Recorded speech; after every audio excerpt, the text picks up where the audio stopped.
just amazing day today. So of course, every day is amazing day. So, but you have to put your perspective. You have to wake up as a warrior. You have to wake up to condition yourself for greatness. And today I have in front of you our Rachel Stone. She's a woman empowerment warrior. She's the founder of Love and Shift, and she's a transformational life coach for the women who has over 3 decades of experience as a therapist in the mental health.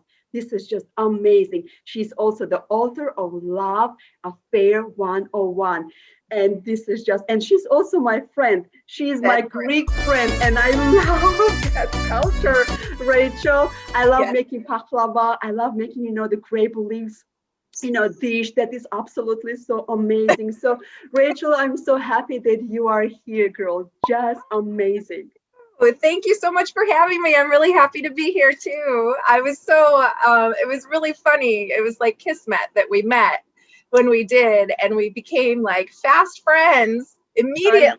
We have a whole stuff in common. I was like, oh, I love this girl. That is so cool. And we met actually in a summit of 2020 summit with Tony Robbins and Dean Graziosi, which was just amazing. How many people were there? Like over 3,000? Thousands. Yes.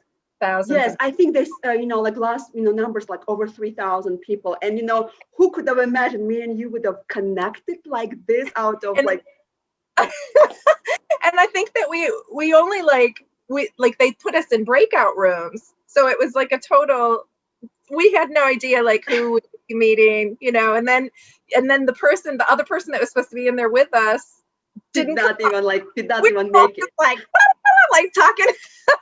It was hilarious.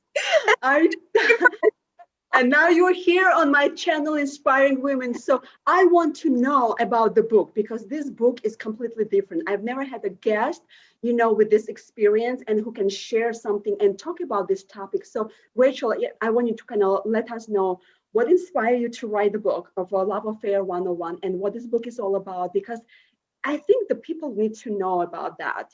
So the stage is yours. Please tell us about this, Rachel. Well, first of all, the 50%, at least 50% of the population is either gets divorced or is getting divorced or is divorced. I mean, like there's a pretty remarkable statistic, really. And I had already had some therapy experience. I was a therapist for a while, but I had not experienced any major grief and loss or divorce or anything. My parents were divorced. I experienced it as a child, but not as a woman. And what I realized during my divorce, I looked on the outside like I had it all together. I actually owned another business. I owned a wellness spa, and I won the Outstanding Business of the Year award for a woman-owned business. But on the inside, like that sounds very grand, but on the inside, it was, I felt insane. Like I was spiritually and emotionally and financially just like broken. And I could not see my way past the trees and felt very alone, like nobody understood me. I didn't know which way to look for help. And I kind of had to muddle my way through. And so years and years after my divorce, I decided that I really wanted to share what my experience was, hoping that I could help other women kind of shorten their time of suffering, because obviously like divorce is a loss. Like even if you're grateful to be divorced, like even if the divorce was, even if the marriage was volatile or abusive, it's still a loss of some kind. And then throw in like kids, friends, financial, every single area of your life is affected. And I just really stumbled through it and felt so broken for so long that later I just thought like it's not necessary for women to struggle and suffer for such a length of time. And one of the things that I did that was beneficial for me was I surrounded myself with supportive people. And I think one of the worst mistakes oftentimes that women make is not asking for help when we need it. we're like ashamed. We're too afraid to be vulnerable. And that really gets in the way of our healing and finding our confidence again and kind of getting out of the chaos of your life. You know, like you have to kind of surround yourself and get resourced. Mm-hmm. And so that's one of the things that I did. And it's actually, it was sort of a play on words. The title of the book is Love Affair 101. And it's 5 keys to taking charge of your life and feeling loved again after divorce. But the love actually is for you. Like it starts with you. You know, you can't be lots of times when we want to jump right into another relationship, but we don't recognize that we're going to make the same mistakes that we made back then. If we're not careful, and you're just going to keep repeating those mistakes until you get yourself grounded, get yourself resourced, and really kind of nurse yourself back to health emotionally and spiritually and financially. I mean, you go from a 2-income household to a 1-income household, Mach 90. And for women, having a sense of security is so vital to our very sense of survival. Like, you know, like that's like ingrained in us as women. We need to feel safe in order for us to function. And lots of times we look for that outside of us when we can create it ourselves. We can create that safety and the safety nets and the resources and surround ourselves so that if you ever are impacted by any other grief or losses, you're going to have more, you'll still be affected, but you'll have like unshakable confidence, and you will always know that you're okay because you put these tools in place for yourself. So in a nutshell, that's why I wrote the book. I was really hoping to help and impact other people, especially women. I will say, ironically, like my dad, my brother, cousins, you know, I'm Greek, so there's a lot of us. and several men also read it and said, this isn't just for women, and this just isn't just for divorce, you know, like because it really is quite broad in just basic coping. But we forget when we're struggling to survive and put our lives back together, right? Yes. And so it's just a nice reminder. It's super short. It's a tiny little book. It's so adorable, but it's something you can just like throw in your purse and take with you wherever. It's practical. It has lots of tools in there, lots of suggestions, you know, like things that you know will be helpful for the women and the men also to kind of realize. So, and also like I've also, you said that love affair. I also heard this, you know, about the book that says love attraction. Pretty much it says you attract what you love in your life. So if you learn to love yourself, you may attract somebody that will love yourself the way you do, or maybe even more.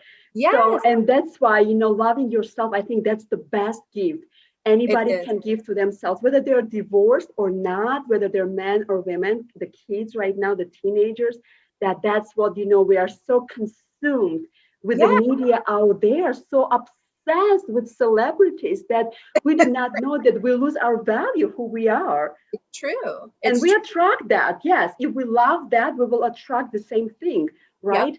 So I think you're absolutely right. Loving yourself is the best gift that you can absolutely give to yourself, Rachel. So what is the one thing you can tell to the woman out there, to the women out there in general, that what kind of message you want to share? I think that I had the great privilege of working for hospice for about 7 years in my early therapist days. And I was a counselor for children. And so anytime a child would be affected, whether it be that they were dying or they had parents or aunts and uncles or grandparents, whoever, like I would get called in to help with that, to either prepare them or to help them get through the grief.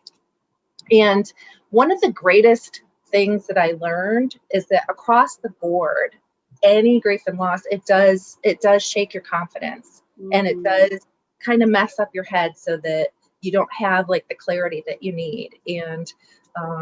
and you just, like you kind of lose connection with yourself. And so I always think of the 3 C's, and it sounds kind of silly, but it's across the board, no matter what, any kind of loss. If you want to get your power back as a woman, you have to have 3 things in place, and those are the 3 C's.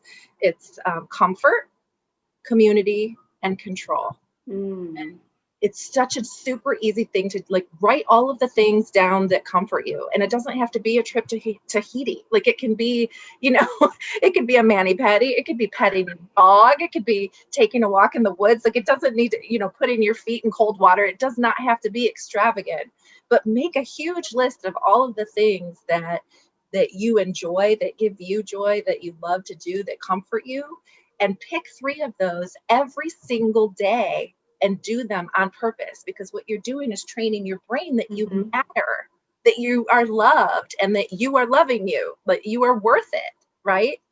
And then of course the community is what I talked about earlier, is creating those resources around you so that you're resourced. I mean, not like, I don't know anything about accounting, so I'm not going to do my own taxes. I would hire an accountant. I'm not going to hire a car guy to do my taxes. Like you got to pick the right people to support you in the right areas, right? And you can, and women, there's a really cool thing that happens for women that a lot of people don't know. And that is that when women are together supporting each other, we actually create something called oxytocin, which is a stress-reducing hormone that is naturally created when women are just together. Talk like you and I right now, even though we're on Zoom, we're creating this stress hormone that helps us reduce stress. So we need each other. And so if you can adopt like a tribe mentality and build your resources with that in mind, you'll be so much better and you'll feel more empowered. And then the last is control, recognizing it sounds really simple, but it's not. And because we get caught up in the outside things around us. So recognizing what you can control and what you can't, and have the knowledge, the wisdom to know the difference and work on what you can. Like go with your strengths. Stop like trying to fight against the, like the river. Like you're not gonna go very far if you're constantly fighting. But if you focus on your strengths and what you can do to make your life better, small little baby steps towards that goal will make big results. So I like that. I like the 3 C's. I'm going to put it down in the comments, and I'm going to put down the link about you too, also, Rachel. And also, like I've learned, I can summarize, what you have said, that do not take the advice from unqualified people. Just like you said, do not go to the car mechanics, to do the taxes. So make sure the people that you're asking for help actually are expert in what they're doing, that they have some kind of success in their place, the success in their lives, that they can share their wisdom with you. Otherwise, you're going to get results like, you're looking for. So you're going to go the same path. So make sure to find the right person, right people, right community to ask the right question and get the results that you want in your life. So Rachel, thank you so much. So if anybody wants to connect with you, I'm going to put down the link out there, because you're just an amazing person. You're so open. Look at your Greek energy. Come on, who wants to miss out on that, girl? And so we can rise up our good hormones. and just go with that. I know. So isn't it amazing? So thank you so much, Rachel, for being with us. And and it's not the first time. I know I'm gonna have you again, Rachel, because you have another thing that you needed to share. So right now we're just gonna say goodbye just for now for our people. Our viewers. Yes, but we will stay connected. Don't go anywhere.